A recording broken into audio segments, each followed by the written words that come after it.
Hello guys, and welcome back to another cold episode. On today's episode, we are back with some more... Well, we're actually not back. This is new. But here we are. I'm going to be casting a game from the grand finals of the Warcraft 3 DreamHack something 2020 qualifiers. Except this was played in 2021, which makes it real confusing. But this is the Asia tournament. So we've got two players from Asia. I believe one is from Korea.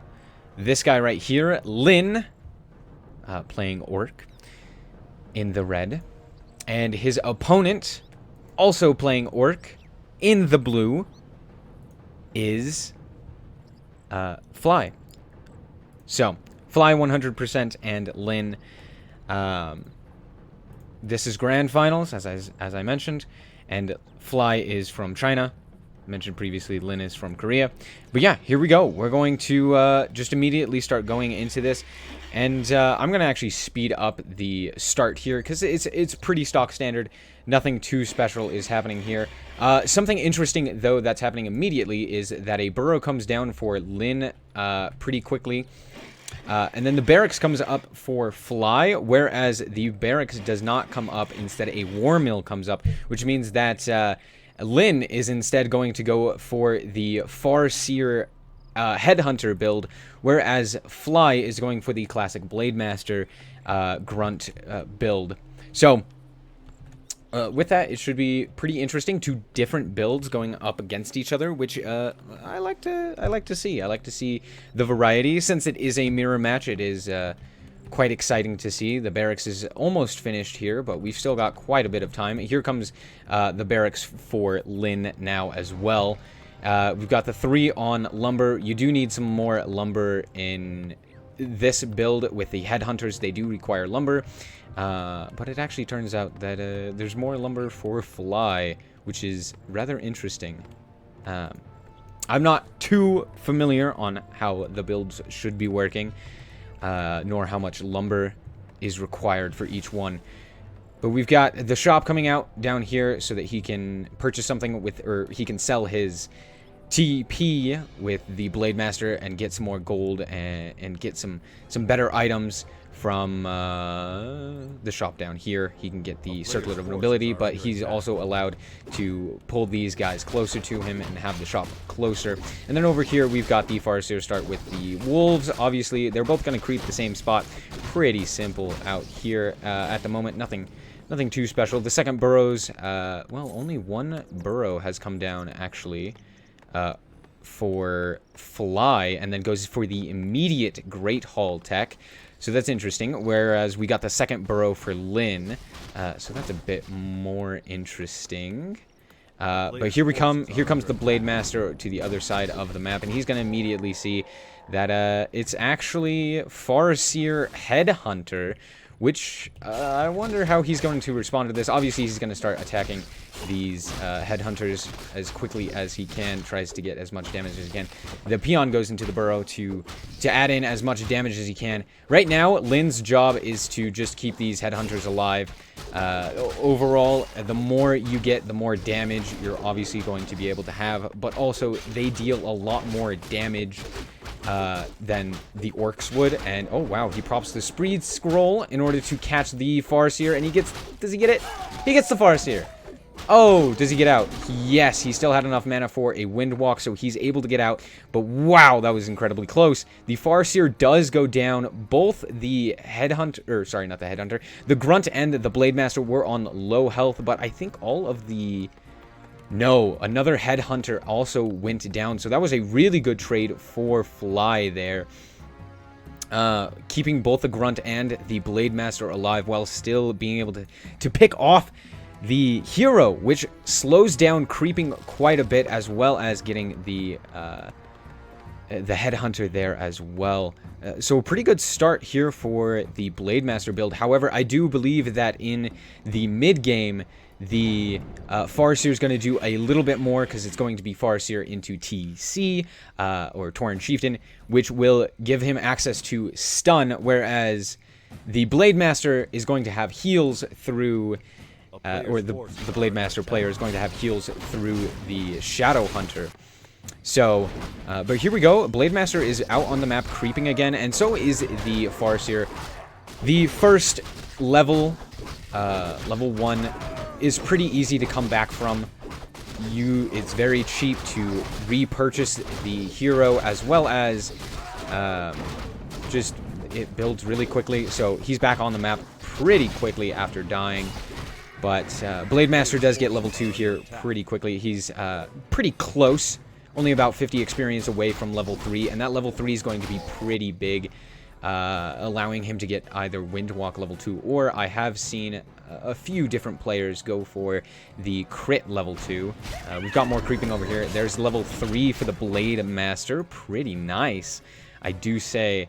Yeah, he's just checking the shop, making sure to check what has been crept by the Blade Master. So now he knows that since this wasn't crept and that he crept this, the enemy has crept most likely the merchant camp or this spot, and he goes to check this, sees that it's open, and goes, hey, I'm going to take away this expansion creep and see what I can get. The Blade Master is on the search, looking for what he's got, or what the opponent's got, sorry.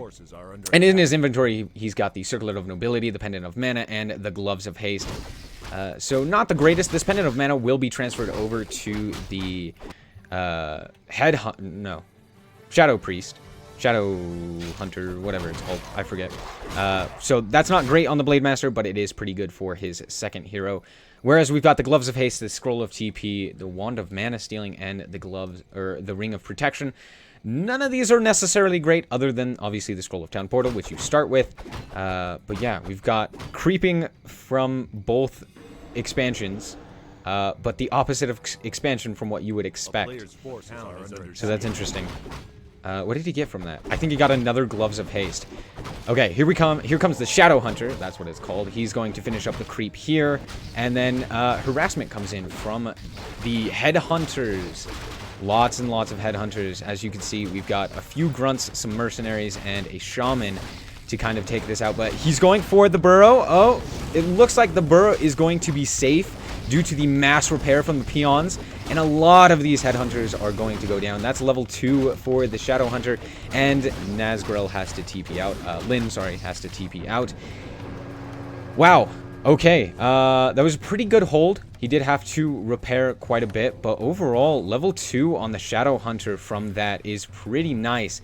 That gives him Hex and Healing Wave. But the TC does come out. So both secondary heroes have come out, so that's pretty nice. Oh, and we've got Spirit Walkers out here as well as Raiders being trained now. He's transferring from these Headhunters and going into more of the Grunt style, which is interesting. In even getting the Brute Strength. More creeping on both sides, trying to get the hero levels up a bit more. Yeah, trying to get level 3 for the extra healing or the extra hex duration on his Shadow Hunter, and then just trying to get level 2 for that endurance aura on the Tauren Chieftain. But he also has to keep the Tauren Chieftain safe. Blade Master is still poking around. You don't want him to get any free damage or any free pickoffs. There's a lot of squishy units here. The Headhunters, the Raiders as well. As well as you just don't want him to steal any creeps, so yeah. Is he gonna get the steal? He gets the steal! Oh, I think that denies level 2, does it not? I'm pretty sure that denies level 2 for the Tauren Chieftain, which means he's left with only the stun, which isn't great. And yeah, Fly is just on top of this army. He knows exactly where it is. But with that being said, I believe... What is the supplies currently? It is 49 to 40. So right now, the supply lead goes to Lynn. And in this engagement, Kodos, Raiders, Walkers are definitely going to be better than this mishmash of Mercenaries and Grunts and a few Shaman. He does get level 2 on his Tauren Chieftain. He has the Endurance Aura now. He's trying to get a good stomp off. As you can see, the Shadow Hunter is getting a lot of heals as well. Here comes the... Oh, it just immediately gets disenchanted. The lightning shield is gone. Blade Master's trying his best to do any sort of damage, but all in all, this is a clean game from Lin. He even brought in the peons. He's going to rush him with towers if he can. Okay, he decides to pull back there, and yeah. Fly retreats. I thought Fly was in a really good position. He's got 3-3 on his heroes, whereas it's only 3-2. But I guess just that one level in Endurance Aura is enough, as well as the Spirit Walkers allowing him to spread the damage with that Spirit Link ability. What items does he get? He gets the Heal Scroll. That's incredibly useful for the player with the Spirit Walkers, allowing him to spread out that damage and then heal it all back up pretty effectively. Quite good, I will say. Lots of Gloves of Haste. Holy cow, this guy is going to attack real quick. As long as he is not stunned by the Tauren Chieftain, he should be able to deal a lot of damage. He's got the Gloves of Haste sorry, 3 Gloves of Haste and the Claws of Tax, so he should be dealing quite a bit of damage. As you can see, the Pendant of Energy did switch over. He's got a Scroll of Healing as well on his Shadow Hunter. Okay, the Peon Scout. Wolves are going in to harass, pretty standard. He's, again, pulling the peons. Didn't go for towers last time. I wonder if this is just to tank and just to provide extra bodies, seeing as how he saw most of it was a grunt army. Actually, this army is very small. 2 shaman, a priest, a raider, a grunt, and a Kodo beast cannot take out this army that is coming from Lin.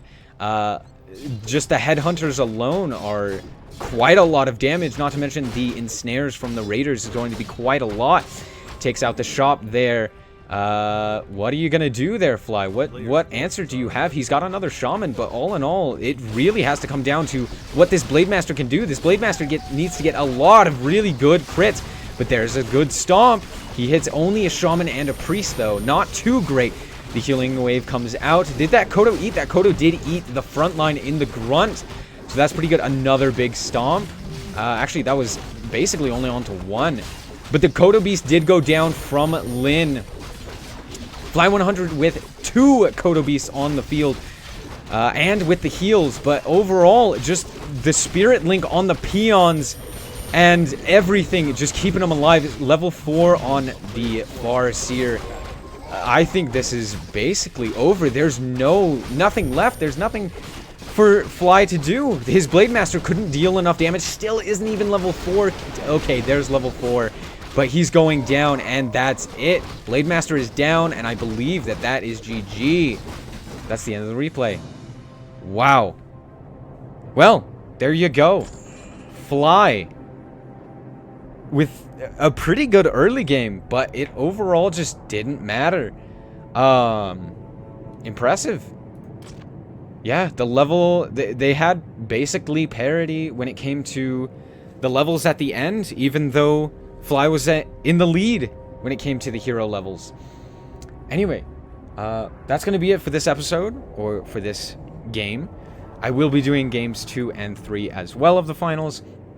But I hope that you guys did indeed enjoy. If you did, a like is very much appreciated. And if you want to check out more content like this, then just be sure to subscribe. Anyway, thank you guys so much for watching. And remember to always stay frosty. Bye-bye.